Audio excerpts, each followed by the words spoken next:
that came early. And we want to encourage people to come in because time is of essence.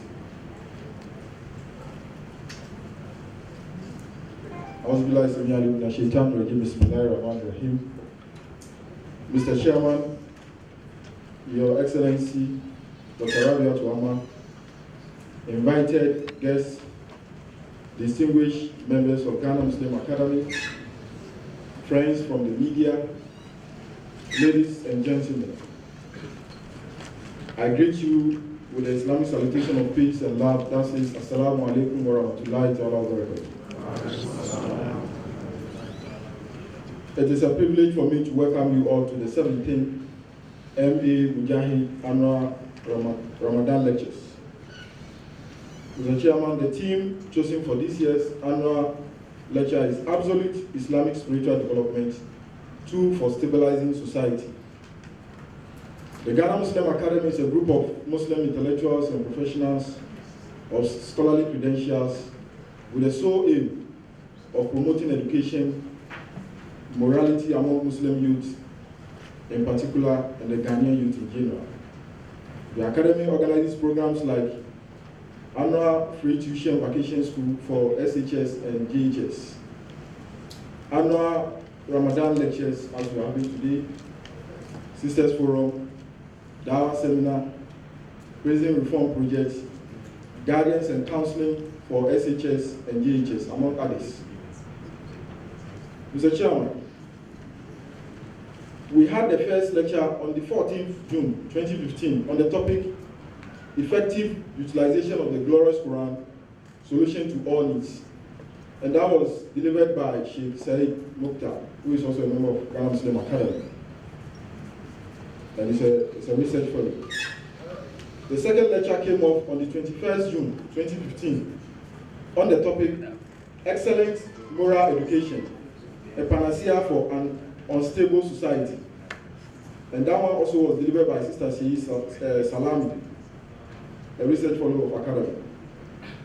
We had a third lecture on the 28th June, that was last week, 2015, and on the topic Leadership in Islam, the case of Prophet Muhammad sallallahu alaihi wasallam. And that was beautifully delivered by Hajj Bashir Shani, also a member of Ghana Muslim Academy. Today's lecture, and that is the final for the year, is on the topic Zakaat and its manifestation in contemporary Ghana. And that one will be delivered by our brother Abdul-Wahab Abubakar. Mr. Chairman, Zakat, as we all know, as the third pillar in Islam, literally means to increase, but technically it means to purify one's possession of wealth by distributing in a prescribed amount which has to be given to the poor as a fundamental ibadah. Zakat and other financial concepts in Islam are the only two that can solve numerous socio-economic problems facing the world. The conventional banking and insurance sector of the world today rather makes people worse off instead of relieving them of their predicaments. On this note, I wish to welcome you all to today's lecture, being the final one. And I'm assuring you of an intellectual discourse, which we believe will help us in this world and the year after. Thank you very much. Assalamu alaikum wa rahmatullahi ta'ala wa barakatuh.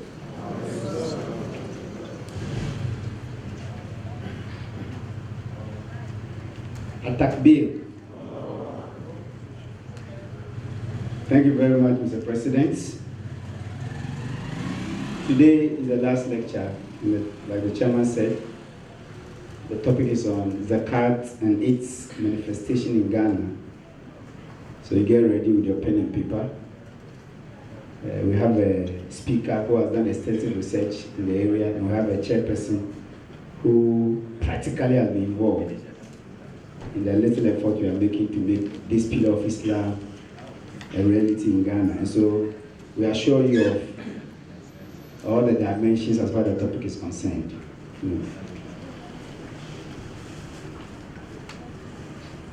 Before we go straight to the lecture, we are told that we are getting to the end of Ramadan, the last 10 days where the Quran exactly came down. And so we want another nice recitation to ginger us. And they said they want a specific one, Brother Ayub. Somebody saw you and they requested that you come and do what you did last week. The one you recited, and I remembered my childhood days when I used to recite like that. Brother Ayub.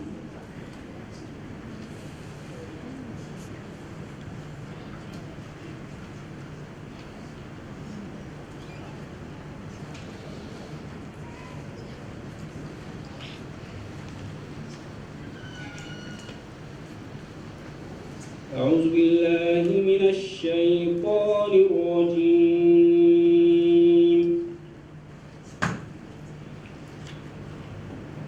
لتجدن أشد الناس عداوة للذين آمنوا اليهود والذين أشركوا ولتجدن أقربهم مودة للذين آمنوا الذين قالوا إنا نصارى ذلك بأن منهم قسيسين ورهبانا وأنهم لا يستكبرون وإذا سمعوا ما أنزل إلى الرسول ترى أعينهم تفيض من الدمع مما عرفوا من الحق يقولون ربنا آمنا فاكتبنا مع الشاهدين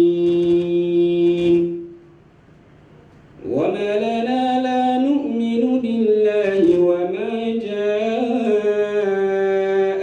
من الحق ونطمع أن يدخلنا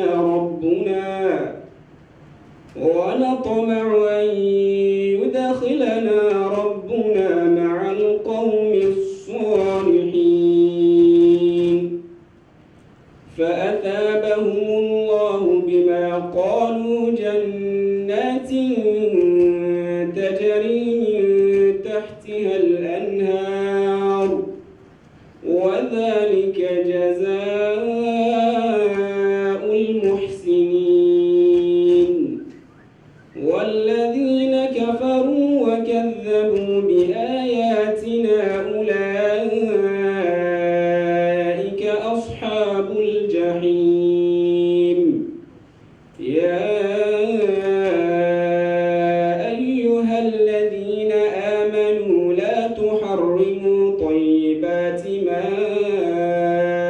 أحل الله لكم ولا تعتدوا إن الله لا يحب المعتدين وكلوا مما رزقكم الله حلالا طيبا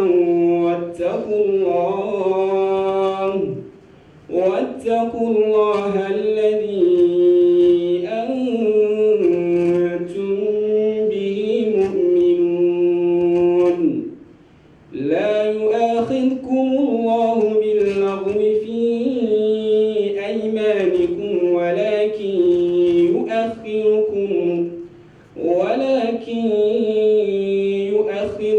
لا يؤاخذكم الله باللغو في أيمانكم ولكن يؤاخذكم بما عقدتم الأيمان فكفارته إطعام 10 مساكين من أوسط ما تطعمون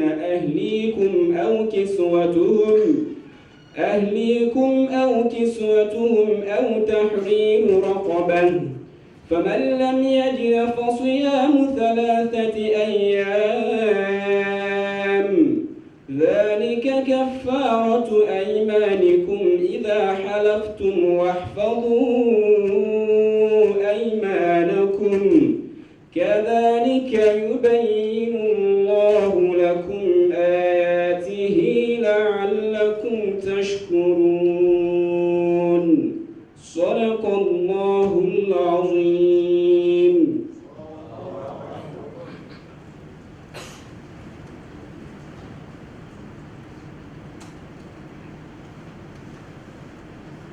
Thank you very much. I was just asking whether he can show me how to recite before we close. But he said it will be too short for him to do that. Thank you very much, Brother Ayub. We'll go straight to the chairman to introduce our speaker. And then before that, I was trying to see whether I've seen two women lawyers here. I have not seen Lawyer Umu and Lawyer Samira, even though members of the academy, but I've already told you I want our young ladies to come to your profession. So can we see you, please? Lawyer Samira. Samira Said Hamza, thank you very much. Atakbe. And then Lawyer Umu, that's what I want to do already. Okay. But some have come today, so Lawyer Umu, okay, thank you very much. We have a lot of them around, you know. One brother we need to introduce, he has always resisted introduction, but today we've caught him. Whether he likes it or not, we introduce him. I don't remember the last time he allowed us to introduce him, partly because of the profession where he is and some other reasons anyway, but today we said we'll do that. This brother, anybody who went to Legon from 96 up to 2004, 2005 would have met him. He was everywhere on campus as far as Muslim affairs was concerned. James, everything, helping brothers here and there. After school, he went to so many areas, law, international relations, everything, he was there. He's been working with the foreign affairs for so many years. At a point in time, he was the head of the education and cultural unit of the Ghana embassy in Russia. And for so many years, anybody who traveled to Russia, Ghanaian, whether Muslim or non-Muslim, knew the sort of assistance he was giving to Ghanaians in Russia. When he came back, he rose to a high-ranking position in the Ministry of Foreign Affairs, probably one of the reasons why he doesn't want introduction. At a point in time, he became the acting director of passports. I don't know if he's deputy director, but he's either director or deputy. In other words, he's director of passports, even though for shorts. Currently, he works with the intelligence department. And the position, they keep it to themselves. So, lawyer Abdul-Razak Rashid Inusa, today we want to see you. Atabir. Yes, when I went to Legon in 1997, I came from Gomwa village with my bag, not knowing Legon, and he found me. He said, "What are you doing?" I said, "I don't have a room." He said, "Come." He gave me his bed. He was sleeping on the floor. Wallahi. He gave me his bed and he was sleeping on the floor. And that is how humble he is. So, and he gave me his sister to marry in addition. The sister is outside the Kubra. That is the brother. So thank you. Chairman, over to you.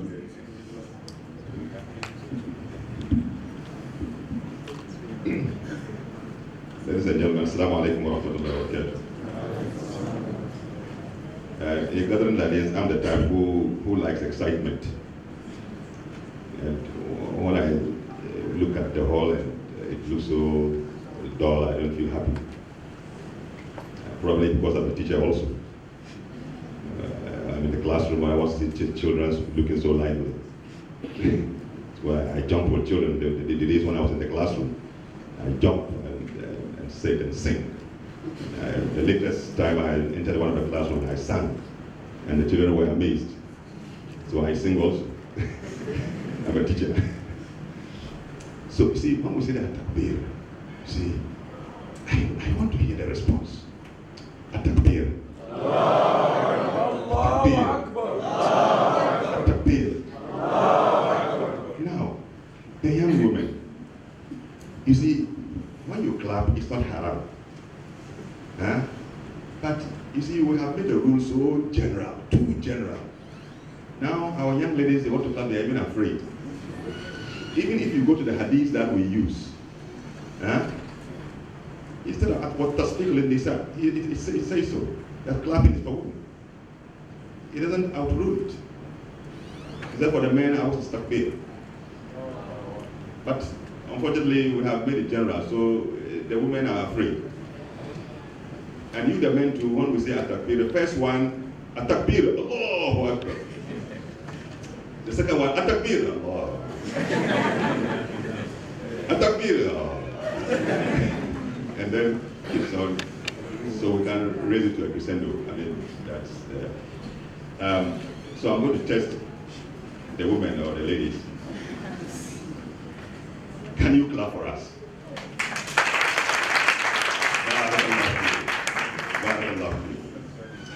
Good. And this set the tone for us to really engage in a very interesting discussion that I think is going to be very exciting, intellectually stimulating, and very educative.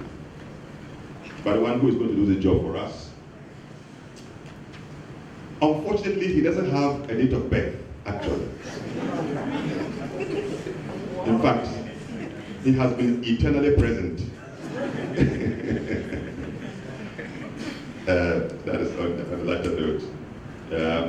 Actually, he was born here in Accra, in Newtown, and I have started to keep off the date of birth. He attended his school, primary and junior high school at Wilberforce School here in Kotobabi, Accra. He proceeded to Raleigh Senior High School, secondary school, where he had his secondary education, rising in the educational ladder. Proceeded to the University of Ghana, where he pursued Bachelor of Arts in Religious Studies. From there, now he entered into the field of work, so his experience as far as work is concerned, he taught at Iblis for 8 years, teaching, and so he's my colleague of the church profession, and I love to talk about teachers so much. There he was an assistant headmaster for the junior high school section. I think he also headed the primary school also. Left in 2010 for further studies. Currently he's teaching, I do not get the name of the school where he's teaching. Where exactly is the school where you're teaching now? Currently teaching, okay, let's leave it there. As far as organizational life is concerned, in Ghana Muslim Academy, he is the former Dawah, head of Dawah, Ghana Muslim Academy, a very important assignment. He's now a part-time examiner for WAEC. He's happily married. Because I like family life, I'm happy that he doesn't have a girlfriend, but he has a wife. I want to say so. He is not cohabiting, but he's married, lawfully. Yeah. And that's why I'm proud to say that when he got married, God blessed him with 3 children. 3 beautiful children. And all of them are girls. Because we respect women, we are excited. God has blessed him with 3 girls. Our lecturer is a very known person. Those of you who are associated with the Ghana Muslim Academy, you know him very well. And he has been, the past years, he's been delivering a series of lectures. I have shared one of his presentations before. Today, the one who is speaking to us is Abdul-Wahab Abu Bakr, who I will give the chance now to tell us how do we harmonize between the theory and the practice regarding the application of Zakat. How does it manifest? All the other challenges he will tell us, and I'm happy to invite, I think I can call you Sheikh. My brother Abdul-Wahab Abu Bakr will now deliver the lectures. Let's welcome him with a big at-takbir. The girls, if you want to clap, you clap. At-takbir!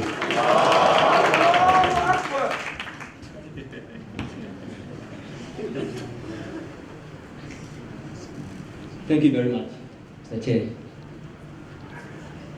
Alhamdulillah Rabbil Alameen. Salatu wassalam ala ashrafil mursaleen. Sayyidina wa nabiyyina Muhammad sallallahu alaihi wasallam. Wa ala alihi wa ashabihi al-ahya wa sallam taslima kathira. Rabbi shrah li sadri wa yassir li amri wa hlul 'uqdatan min lisani yafqahu qawli.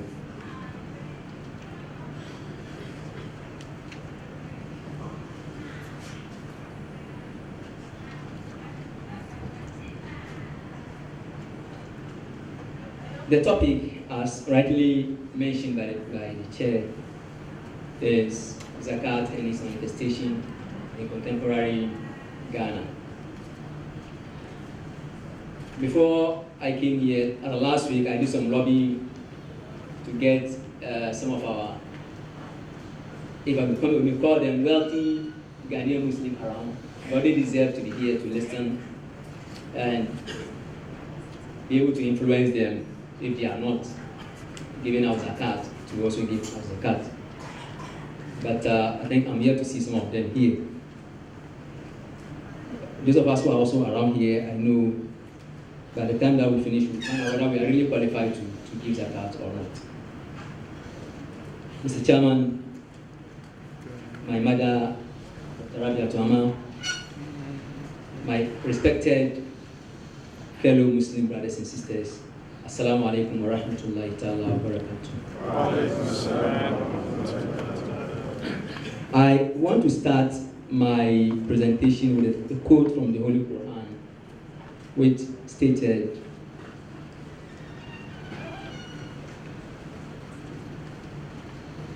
"And to the kindred and orphans and the needy and to the neighbor, that is a kinsman, and the neighbor, that is a stranger, and the companion by your side, and the wayfarer, and those whom your right hand possess, that is your employees.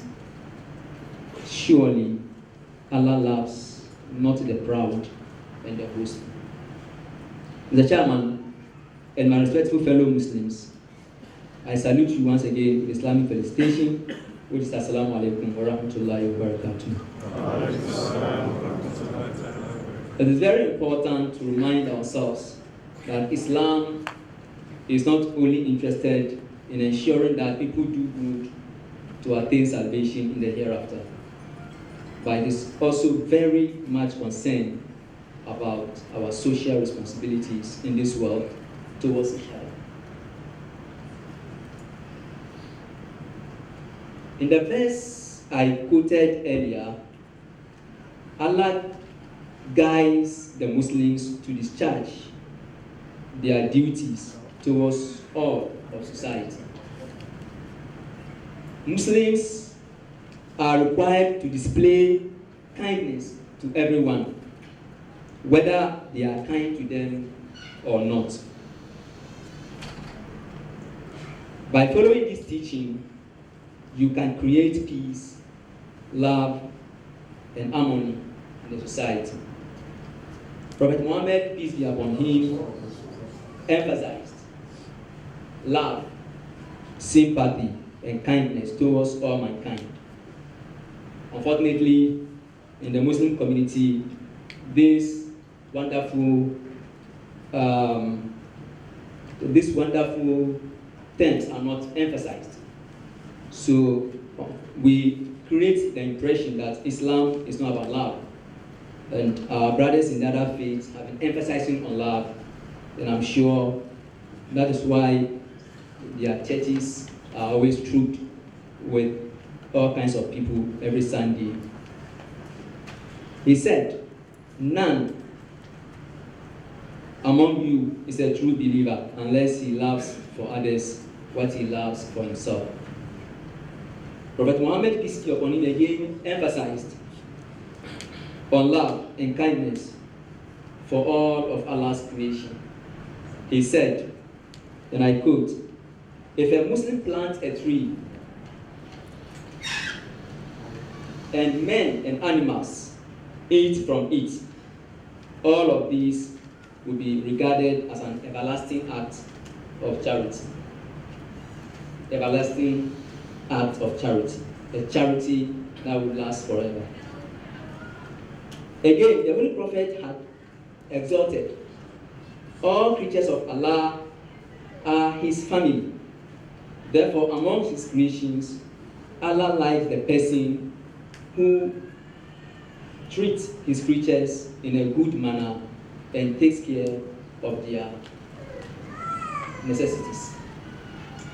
Mr. Chairman, There are many of these sayings of the Prophet and verses from the Holy Quran that evidently support the fact that Islam is all about the well-being of mankind.